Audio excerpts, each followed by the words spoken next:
Listen to me. If there was a wise man who would ever think of this, they would say in order to be superior to the man, you've got to be the man. For I am the man himself.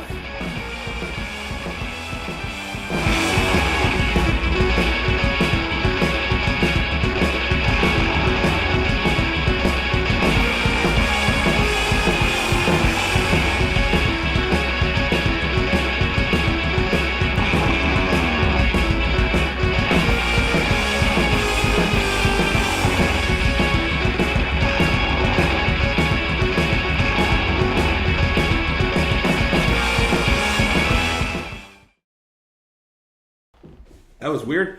Hello all. What is going on? How y'all doing tonight? This is the Club of the Man 1993. Excuse me, I, for some reason, was struggling to get good aim on that mute button there for some reason. I don't know why it was not working, but got it to work. And we are rolling into this. So we are here, once again, live.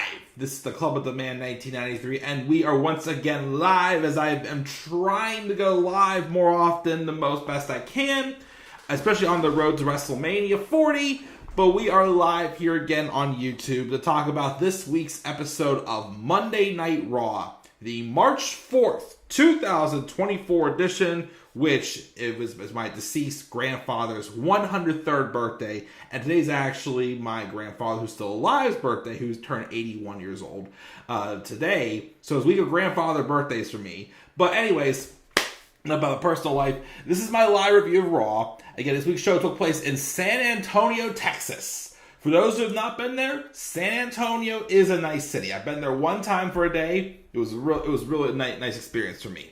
It was at the Frost Bank Arena, I believe it was called. Yep, I think that's what it was called. We're still about 30 days away from WrestleMania. So again, if you have not done so, make sure you subscribe. As again, we are 11 subscribers away from 2,000. Slow down on the momentum a little bit, but we'll hopefully get it picking back up. The WrestleMania card as well slowed down on views as well. Hoping we can maybe crack 5,000 still. We've got 30 days. We'll see. Yeah, we're at 1,400 right now. So it's slowed down. I was hoping for it to be higher, but guess not. But it's totally okay. We got some things to talk about on the show. Overall, Raw was good. It had some weird things that happened in there. But it still, I thought, was good. It still had some progression towards WrestleMania. But there was a few weird things that kind of happened in this show that we will address. And but nothing like super, super bad. We also, this week, have gotten 2 Hall of Fame inductees announced. The first, of course, is the wise man himself, Paul Heyman. Which, most definitely, yes, Paul Heyman for sure deserves to be in the Hall of Fame. He was the creator and the founder of ECW.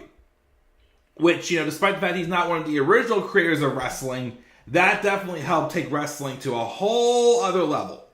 And he's definitely been one of the best managers for sure in wrestling history today.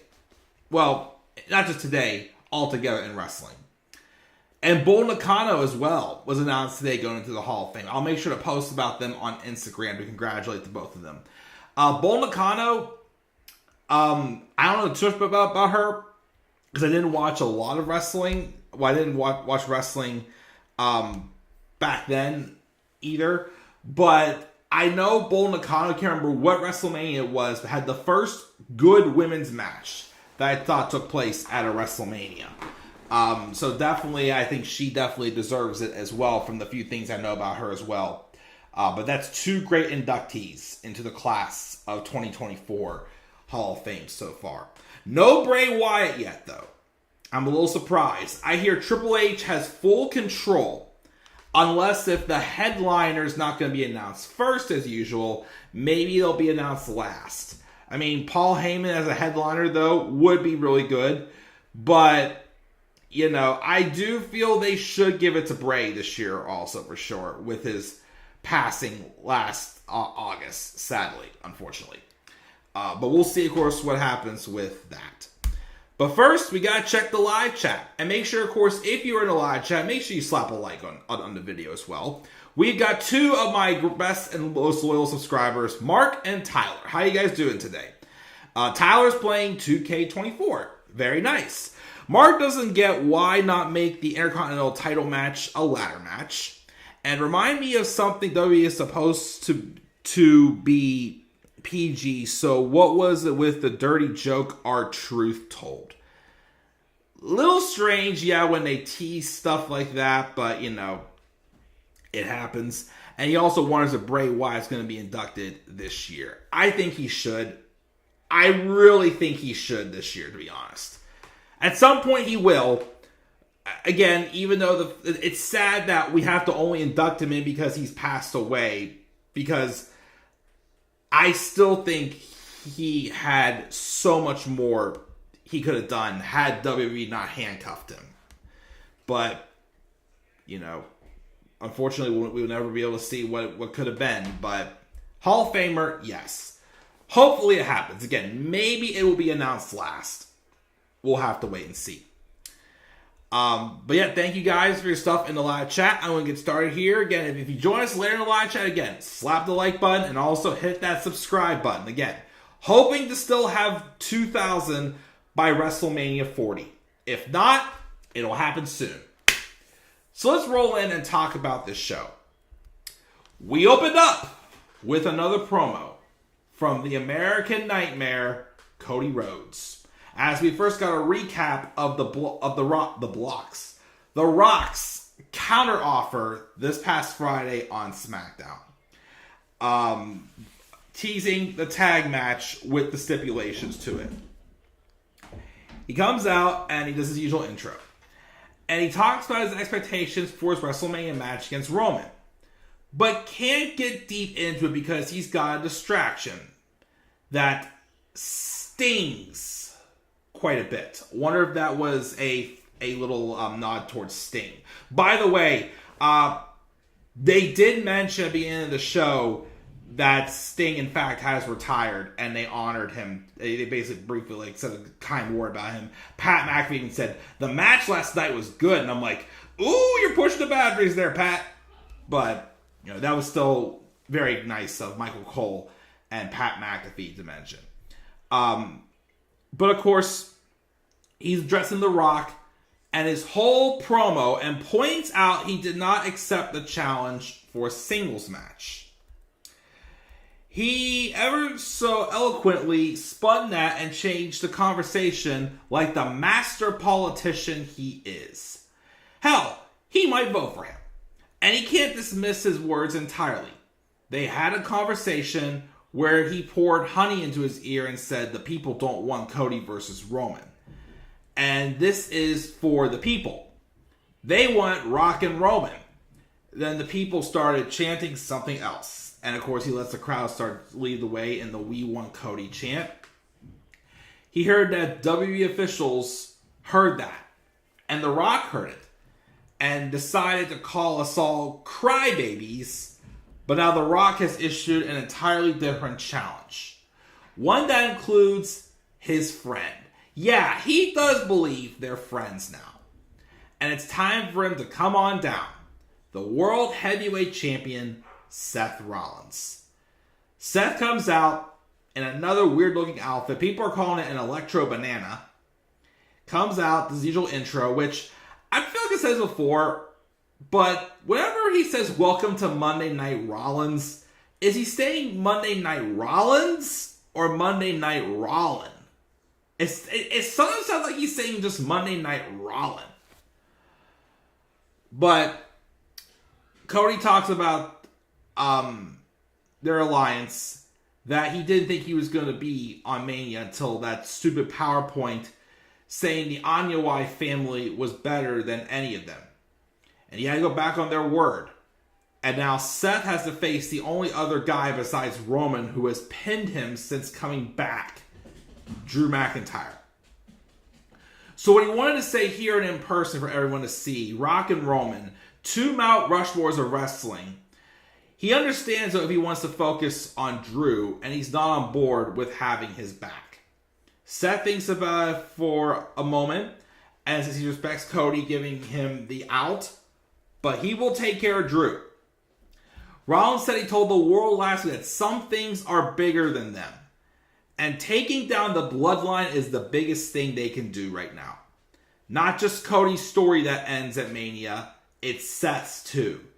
10 years he came in with Roman, and they wanted to take the power from the top.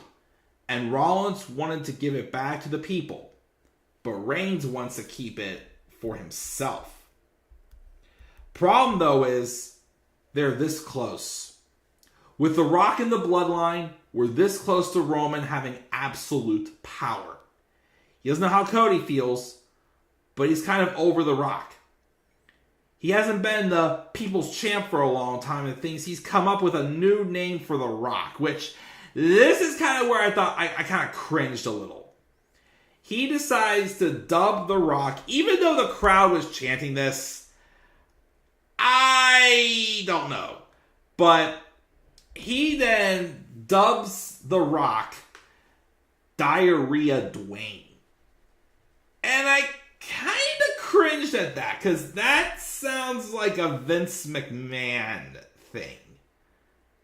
To me, it made me think whenever he would call, Rollins called Chris Jericho Sparkle Crotch, or whatever he called him back in 2016. I kind of cringed at that. But Rollins said he calls that because The Rock is running his mouth, and everything that comes out has the consistency of wet baby poop. Rock says he can snap his fingers and make Seth go away. Well, he's welcome to try. He also takes issue with Dwayne saying he made wrestling cool again, because he ain't been cool in 20 years. What is cool is this morning he received 100% medical clearance and he's ready to go. So Friday, him and Cody will go to SmackDown, confront the Bloodline, and he wants to know if Cody has his back here. Cody thinks about it and says he also has a message for The Rock. He says he thinks it's been a long time since The Rock had those $7 in his pocket, and he thinks he's forgotten. And he's going to SmackDown with Seth, and he'll stand across from the whole Bloodline and give them the obvious answer to their challenge at WrestleMania. Yeah, I think it was basically like a pretty obvious promo here. I just don't think the thing that kind of like hurt it a little bit was the whole Diarrhea Dwayne did. Like, again, that just kind of sounded like something Vince would come up with. I wasn't the biggest fan of that. But it got the job done.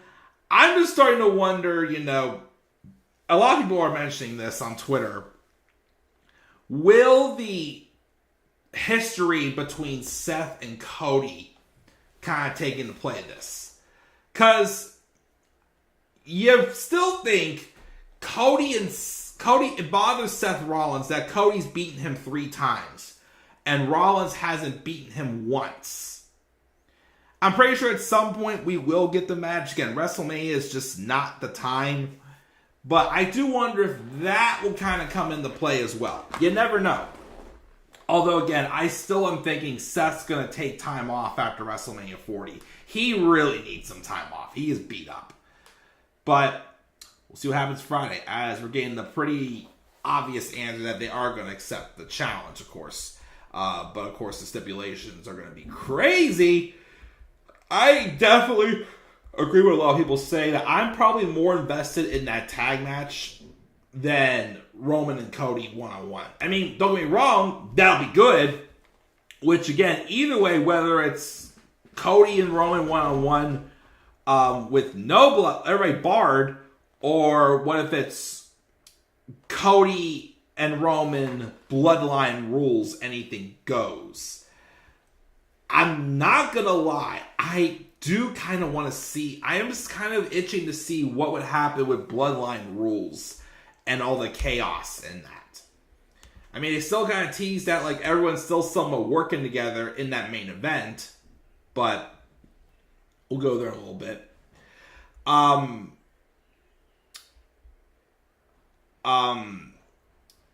Dominic Mysterio then took on Gunther in a one-on-one match. The match was good. Gunther beat the hell out of Dominic with some chops, but Dom wasn't really a coward in the match, which I thought was cool. Don't know why I'm getting a phone call. So we had that. Then Gunther wins. You guys still see me? I think so. Everything good? Yep, looks good to me. Gunther wins with a Boston Crab. Afterwards, we backstage then see Adam Pearce confronting Damage Control. And he's like, what are you doing here? Dakota says the champs are allowed to be on whatever show they want. And he's like, I get that, but why tonight? Dakota says they're scouting the competition. They're scouting Shayna Baszler and Zoey Stark. And he scoffs, and then Shinsuke Nakamura rolls up to talk about the IC title, and Damage Control takes their leave. Pearce then tells Nakamura he's going to have an announcement tonight regarding the IC title, but he wants to talk. He should meet him in his office. We also get a pre-tape promo for Shayna Baszler and Zoey Stark's challengers, the former tag champs, Katana Chance and Kayden Carter. And they had their match. It was good. Again, I definitely see... I mean, I'm not considering it yet because of the fact that, you know, they're facing heels. But I think they are going back into the heelish direction with Shayna and Zoey. I still don't quite get Zoey as a heel, if I'm being real. But with Shayna, I think since they're both kind of similar, I think it would work with them as a tag team, both being heels. Shayna and Zoey, though, do get the win. Afterwards, Damage Control hit the ring, and Dakota says after they defend their tag titles on NXT Roadblock, which took place last night, and Damage Control did retain, they'll come back to Raw and give them a title match and send them running away, crying, just like they did to Bayley. Shayna's like, cool, see you next week. And then they walk away. Then we get Becky Lynch and Nia Jax. Expecting this to be Becky Lynch getting her full revenge and officially putting Nia away because she has not yet beaten Nia in a one-on-one match. And again, even though she lost her match at Chamber, Nia's got a point that she's better than the person that Rhea's facing. Because let's face it, the little match they've had, Nia's won. Match was fine. It wasn't as good as their last match they had before Rumble. But we're not done with them. Because towards the end of the match, Liv Morgan dives off of the barricade, came through the crowd and dived off the barricade and hit a forearm on Nia, causing Nia to win by disqualification. And obviously, Liv getting back at Becky for interrupting her match last week. And they get in the ring, and then they basically start jawing at each other. And then they have a backstage segment later on where they talk it out. We'll get to that shortly. But then we have Ricochet. Haven't seen Ricky for a while. He's backstage confronting Adam Pearce, saying he respects him, and he's making his case. He thinks he should be the man to take down Gunther for the IC title at WrestleMania. And Pearce tells him, I think his plan is going to make everybody happy. So, okay, he'll wait. And then Judgment Day roll up. And Damian Priest then demands a spot for JD McDonough against Gunther. Pearce tells him to pitch right now, and he starts talking as we go to commercial break.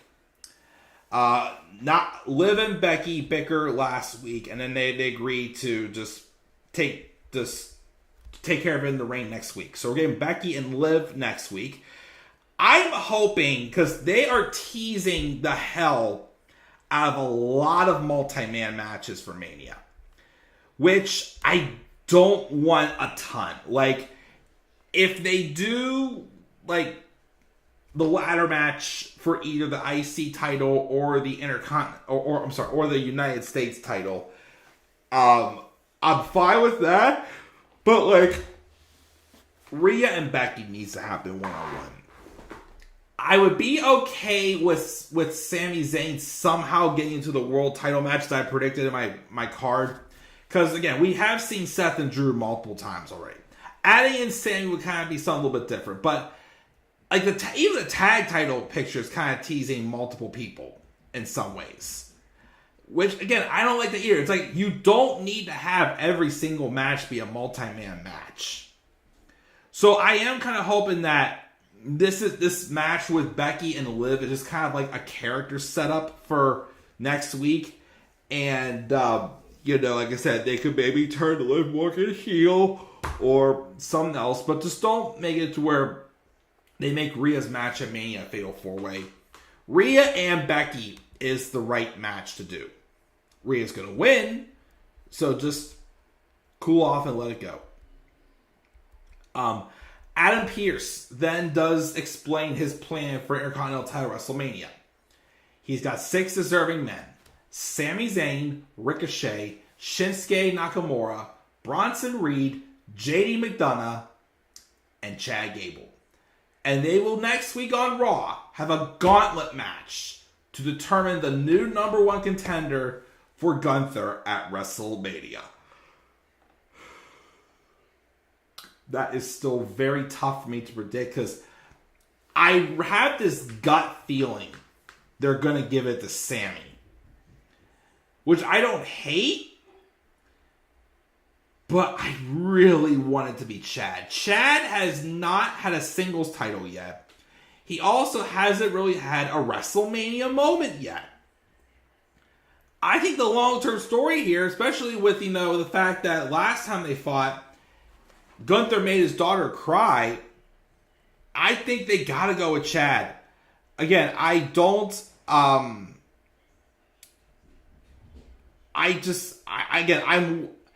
say I'm worried because I don't hate the idea of giving it to Sami.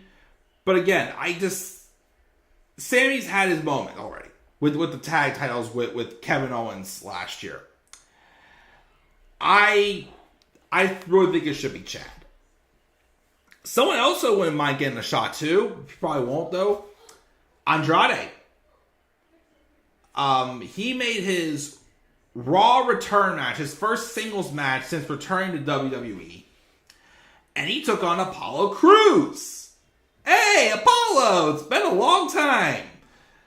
I am actually, again, I don't want it to happen, but I am very surprised Apollo has not been released yet. Apollo just feels like that guy that, like, he has the wrestling ability, but again, even they put him back in NXT for like a year. They brought him back up. He has still done, he's only had 2 matches on Raw since coming back. I'm starting to feel like that there's just no place for him, unfortunately, in WWE.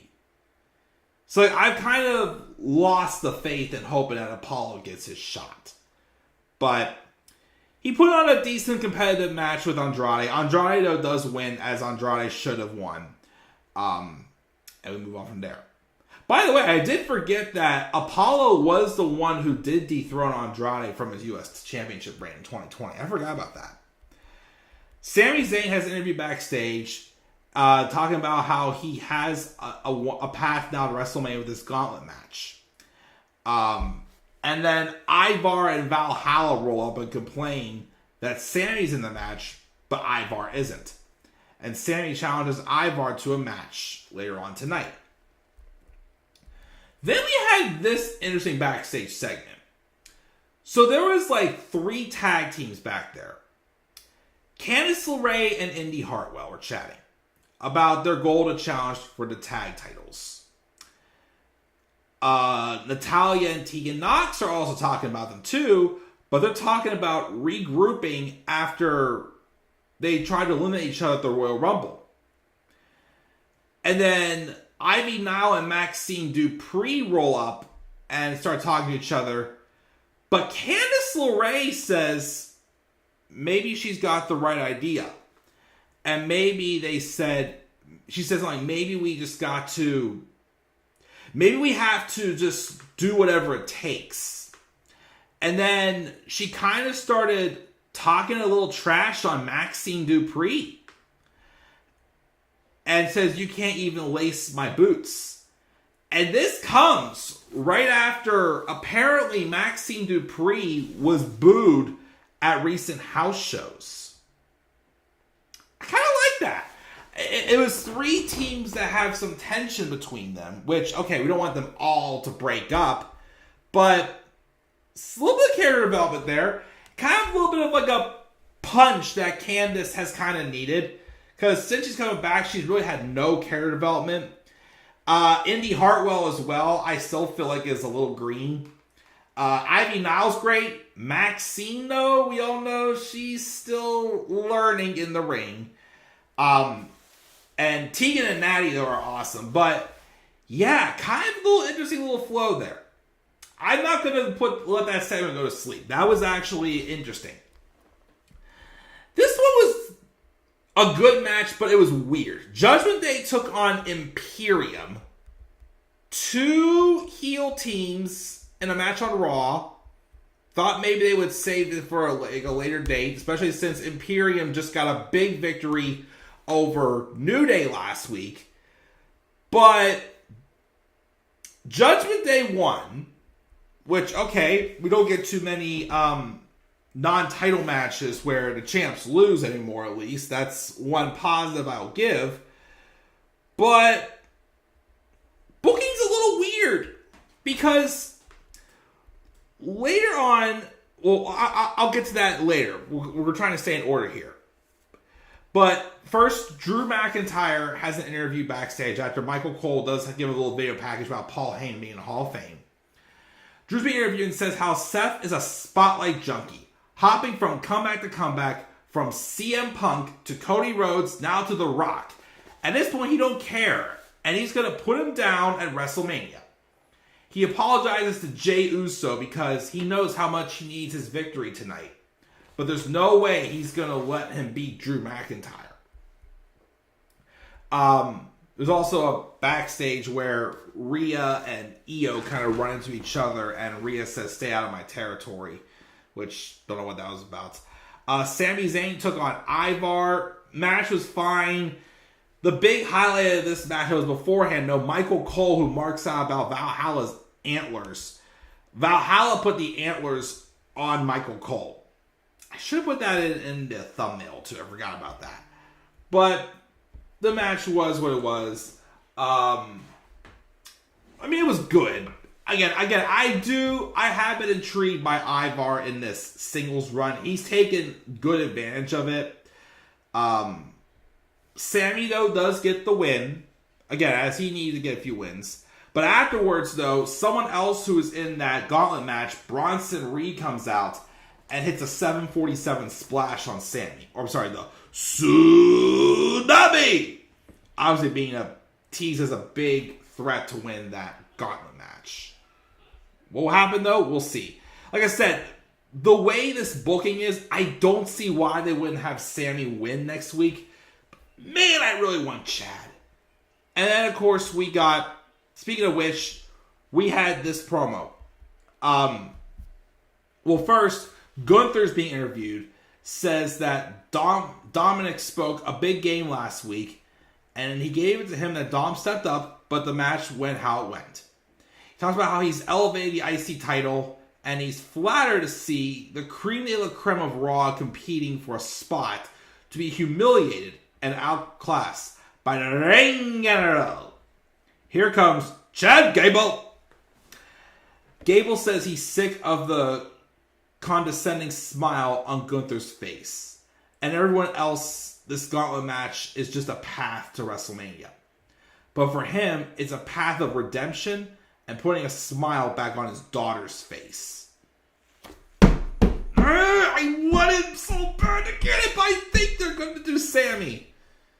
I really think they're going to do Sami, but I want it to be Chad so bad. Jey Uso then cuts a promo about how Drew McIntyre has cried and complained for an apology. Well, he's sorry for what he's going to do to him tonight. And if there's anything he's going to find out tonight, is that Jey don't play. Yeet! And then, getting back to the tag title picture. So again, talk about concern about multi-man matches. And also, something that was weird I kind of didn't like. So we have this segment with Xavier Woods hanging out with R-Truth, The Miz, and DIY. And I guess R-Truth's calling themselves Regeneration X. And they're playing 2K24. And they're talking about how they're gonna win the tag titles from Judgment Day. So again, the story feels more fitting for Awesome Truth to do it. I mean, I would love to see it beat DIY, but R-Truth is more over right now. The other problem is, though, with Xavier Woods in this segment, is that teasing that New Day is going to try to get a shot also? The only thing is, though, is New Day just lost to Imperium last week. So if New Day get the shot, and Imperium just lost to the Judgment Day, then that kind of flushes that win for Imperium down the toilet. Not sure how I felt about that segment. We'll have to probably wait and see where the title picture goes. And then we get the main event, Drew McIntyre versus Jey Uso. Match was, good as always. We all know the history between these two. But of course, towards the end of the match, we see Solo Sikoa jump the barricade. Off the distraction, Drew hits the Future Shock DDT. Cody Rhodes, though, immediately comes out and equalizes Solo. Drew, though, then lines up Jey, but Jey super kicks Drew, who's going for a Claymore. And he hit 2 more, including a spear. But then, just as Jay's about to capitalize, here comes Jimmy Uso through the crowd. He got distracted, and Drew hit him with a Claymore. Afterwards, Jimmy grabbed a chair, threw it in the ring, and stalls and starts stalking Jey as he is still down from the Claymore. And just when Jimmy's about to attack Jey with the chair, Seth Rollins, though, comes storming out. Drew was walking away. He's like, I want nothing to do with this. But Seth ran right past Drew, super kicks Jimmy with the chair in front of his face. And then I'm like, Drew's coming back, isn't he? Yep. He came back, clayboard Seth, and reminded him that his priority should be on him and not the Bloodline. And he, of course, holds the title in Seth's face as we go off the air. Made sense. The segment made sense. Things are making sense. My only gripe, though, can we please just get a little more further with Jimmy versus Jey? Okay, the setup, the seeds were planted with the setup again after that IC title match a few weeks ago. It's like it started cooking. They threw a little bit of salt on it. Now they got to throw on the pepper. And they're stalling again. And I'm like, we're less than 4 weeks away from Mania. This has probably been one of the longest teased matches since last summer. Again, we've had no storyline progression for Jimmy. Jey, is all set. But it's like, come on, is what I'm thinking with the story with Jimmy versus Jey. Because again, it's literally felt like what happened with Seth Rollins and Triple H. They planted something. They veered away from it for months. At least they actually started teasing something with it by Rumble. This time, they met face-to-face at Rumble, and other than a few little occasional run-ins, no storyline progression from it. So, kind of weird. Kind of weird this episode of Raw was. Still good. Had some progression. I gave the show a B. That was my grade. But yeah, gave it a B. We'll see what happens. Again, pretty stacked next week with that gauntlet match. This Friday on SmackDown, we do get Cody and Seth's answer. But again, I do wonder, if the history between Cody and Seth will play an effect as well. And again, I wonder what's going to happen with the tag title picture. We'll just have to wait and see. Well, let's check the live chat before we go off the air, guys. We got Tyler making a few more last remarks. Hashtag thank you Sting. He thinks Asuka should be on her own. He doesn't like they're pushing Ivar. He likes in 2K24 when Charlotte Flair is making her entrance, the guest ref pulls the rope up and takes her robe off. Nice. Like that, the casket match, if Undertaker wins, does his pose with the casket there. Nice. Very nice to hear all that, for sure. Like I said, if it was made for the Switch, I would get 2K24, but unfortunately, it's not. So the only wrestling video game I haven't played my Switch for a little bit, but the only wrestling video game I have, unfortunately, is AEW Fight Forever. But I think that's going to do. I'll make sure to get some posts also about those Hall of Fame inductions. Keep moving things up. I have started working on the new graphics. Things have gone further for the channel. I'm hoping to have those done by Mania. Again, I want to try to get the last 2 levels of Return to Danger done this week as well. So maybe tonight. But I do got Survivor and Dynamite tonight that I'm watching. Tomorrow I'm going to the Pens game, so I won't have time tomorrow. And I have a busy weekend, so Friday I'll try to squeeze in the SmackDown review if possible. We'll see. But if not, then again, more content will be coming whenever. So guys, once again, thank you for my review. Thank you for joining me. Not thank you for reviewing. Thank you for joining me for my live review of Monday Night Raw. I gave the show again a B. What are your guys' thoughts on this week's episode of Raw as well, and the continued good build to WrestleMania 40 so far? Leave your guys' thoughts down in the comments section below, and be sure also, as always, to slap a like on the video. Subscribe for more content to come to my channel. 11 away from 2,000. We're almost there, guys. Let's get to it by WrestleMania. Follow me on Twitter as well, at the Club of the Man 93. You may also follow me on TikTok and Instagram at the Club of the Man 1993. And I'm checking out, guys. I'll catch you all later. And do not forget, in order to be superior to the man, you've got to be the man.